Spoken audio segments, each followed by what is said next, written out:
last April, I told myself that when I go on tour as individuals in the military, I won't indulge in any form of self-damaging practices. Self-violating practices is another phrase that I am becoming more familiar with when describing this habit.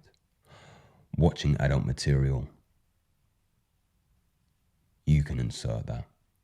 Prior to this, I've dabbled in SR and NoFap for the last few years, consistently reaching 2 months, but then always relapsing back into old habits.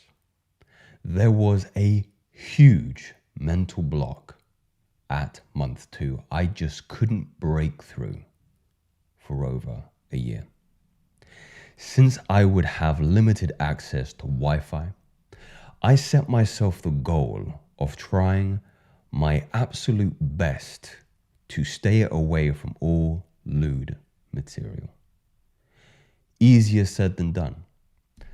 But my friends, this is one of the key cornerstones of any habit breaking and making, which is environmental. Put yourself in a position where the bad behavior is difficult. Apropos, putting yourself in an environment where you cannot have access. Similarly, put yourself in a position where the good behavior is favorable. One of my favorite adaptations is I have a bowl on my kitchen side table. It is empty at the moment, but on a good day, it has fruit. Granny Smith apples, pineapples, plums, bananas. Makes it easy to access fruit, and typically the only sweet I put in my kitchen is dark chocolate, 85%.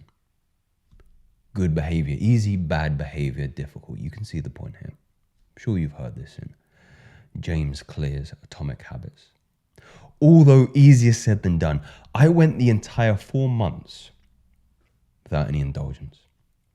But still, at times of boredom, I found myself scrolling on Twitter, Instagram, and Reddit just to get a glimpse of anything that would give me that fake, artificial dopamine buzz that I craved, but wished to exercise from my body. I like to give myself credit and say that although I couldn't escape the habit of temptation, I had never been in such a better shape. I trained for and ran a marathon in those 4 months, completed a Murph, worked out every day without failure, and even wrote a book. See what you can do when you stop violating your creative capabilities in the reproductive sense and channel and transmute that energy into another reproductive sense, a mental reproduction. Creating a book, a physical, athletic training reproduction of your body, your body's capacity to be creative and achieve various goals. So I cannot let the bad habits outshine the good habits, discipline, and hard work that I had possessed.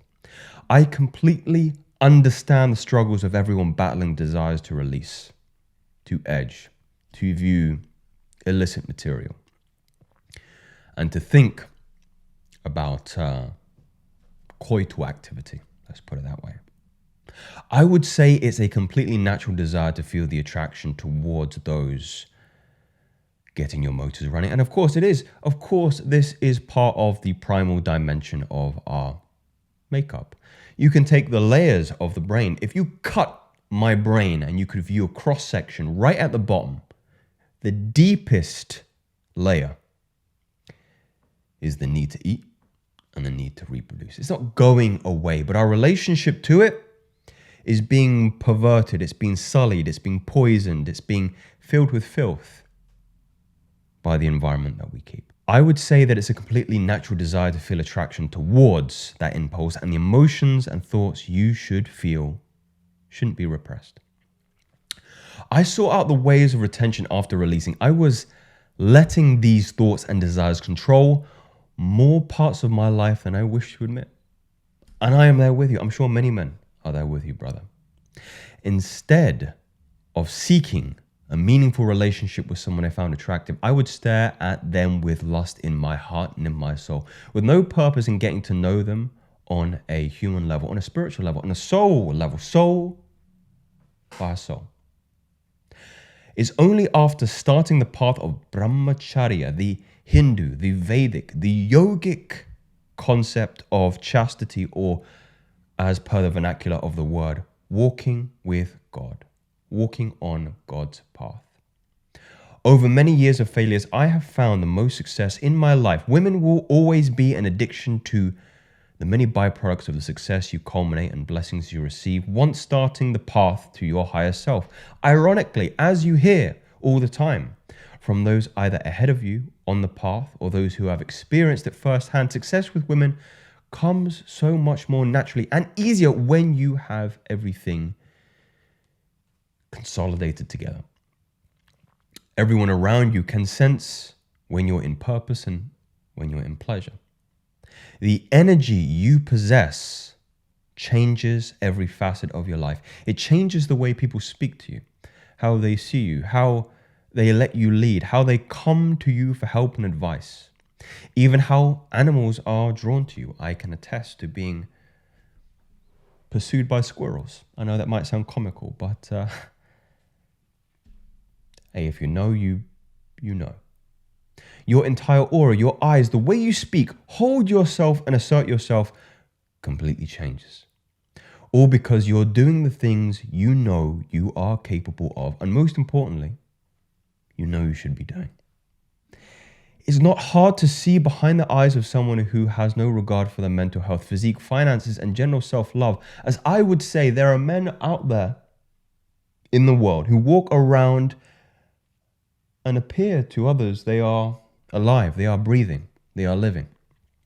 But if you look in the eyes, there is no light behind them. There's no light behind them. Feelings of shame and guilt are very real, and the eyes tell it all. That's coming from someone who used to watch this kind of stuff and drain themselves every single day, multiple times a day. Looking back on photos of my younger self, I can just see how depressed and unhappy I was. But I fully believe, without a single doubt in my mind, that trying your best to stay away from the darkness of licentious behavior and all the negatives that come from it will be the best. It will accrue, it will lessen your karmic debt, and you will feel lighter. The way your life changes once you start this journey may be sudden, even immediate, such as noticing the way people and women interact with you. Due to the newfound confidence and self-respect you are creating within yourself, you may have dry spouts and spells. It is understandable. When there are no noticeable changes, the flatline, typically coming to those who are not using their creative capacity, who have repressed and suppressed their energy, who are not using and integrating their energy for their work, for their art, for their duty, for their dharma, because you haven't fully adapted to this lifestyle of restraint. Still holding on to the promises of benefits, still craving, still in lust. They in that way have traded in a artificial lust for a physical one, perhaps, for a mental lust. But I promise you it's worth every investment. Eventually you will realize it's all in your mind being the ultimate reality creation tool. Every time you are convinced that you are reaching certain days, you would uncover untold riches. The innate desires of needs and wants will always linger. It is like drinking salt water. It, on the surface, promises fruits of quenching that thirst, but it leaves you more thirsty. They will be the reason that you relapse, because the change you thought to be present is not. But as with anything you truly desire, you will only realize this once you have experienced it to the extreme. So go, live, and learn. post 5 months of my journey, I realized there would be absolutely no gain into undoing my work. So I told myself I would continue this practice until December. Why put an end to it? This is where the importance of having a purpose needs to be present, to have a vision, a North Star, a goal to orientate your consciousness around. I don't think I would have continued this journey if I didn't set myself 2 major goals to achieve. The first being to run my first 50 miler, and the second to get my book self-published. Distancing yourself or distracting yourself with hard tasks in an attempt to ignore your underlying problems is a temporary fix, is not addressing the source of the problem. And this is, in my opinion, a testament to the client work I do. Many of you who come to me and want to be coached by myself. The typical neurosis is not having a North Star. It's not having a vision. A comprehensive one, a detailed one, an idea in your mind that is so vivid it stimulates the senses, the smell, the taste, the touch. Your vision has to be that visceral, that tangible, that emotive. It is imperative. Running many miles and training, all runs without music, gave me a lot of time to meditate on the task at hand, and to find the base of my roots that had motivated me to want to finish what I had started, especially during the times when I had lost hope. I had absolutely no idea in my mind that I couldn't finish that 50 miler. And I believe retention was one of the strong foundations to this delusion of confidence. Another was a history of countless proofs of overcoming the doubt my mind was trying to suck me into. That narrative, that story you tell yourself, so self-debilitating, so crippling, so a handicap. If confidence comes from competence, why do you have reason to doubt yourself when you're standing on mountains and tiny successes?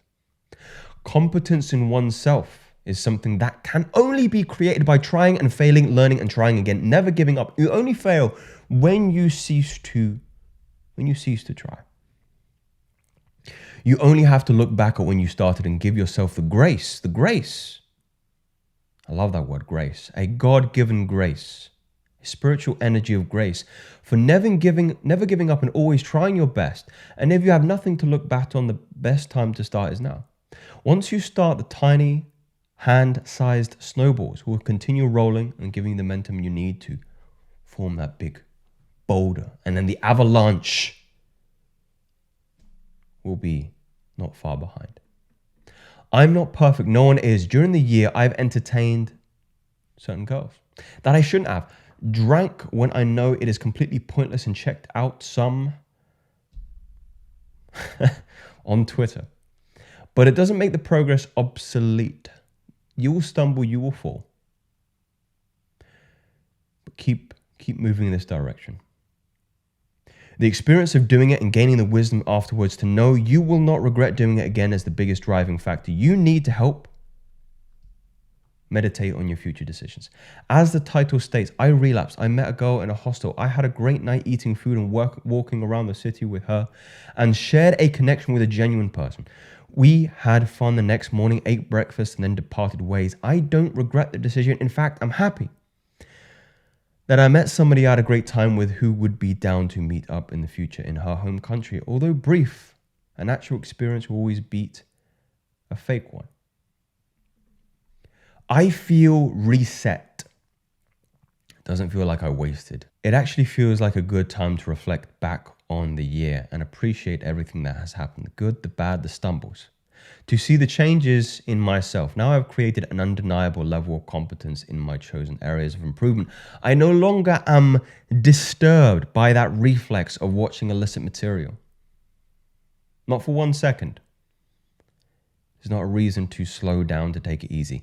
It is thanks to our past self for making it where you are in life. It would be a disservice to your future self if you quit. Just imagine how great your life will be from the result of compounding effects and efforts that you have never stopped. Really enjoyed reading this particular post, and I think there is a lot of credit due to remarkable ad 8940. Take every stumble and every failure as, I like to see it as Dharma. Maybe you're meant to be failing right now. Maybe you're avoiding the lessons.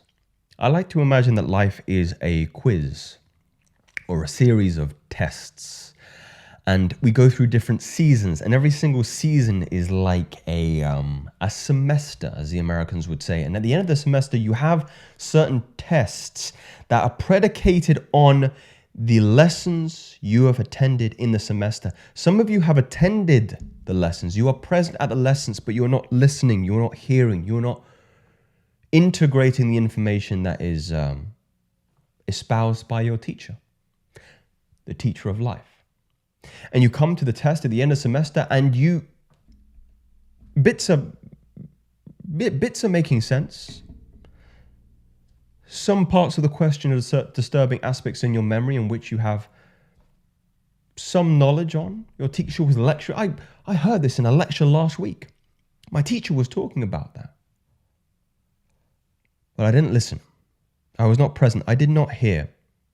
And I cannot answer these questions effectively, and therefore I will fail. So next semester, I will be more attentive, because I'm going to have to keep retaking this semester until I get the information I need to answer the questions correctly and move on. And move on to the next one. Are you ready to take the test? Have you been stalling? Are you not listening? Are you not present? Sooner or not, you're going to realize, and God is a comedian, the universe is a comedian in that way, is that everything you think you need, or everything that you're searching for, the answers are right in front of you, normally in the places that you don't want to look. Be present with the lesson that's in front of you, take the test, pass, move on to the next challenge. No theories, facts. Speak soon.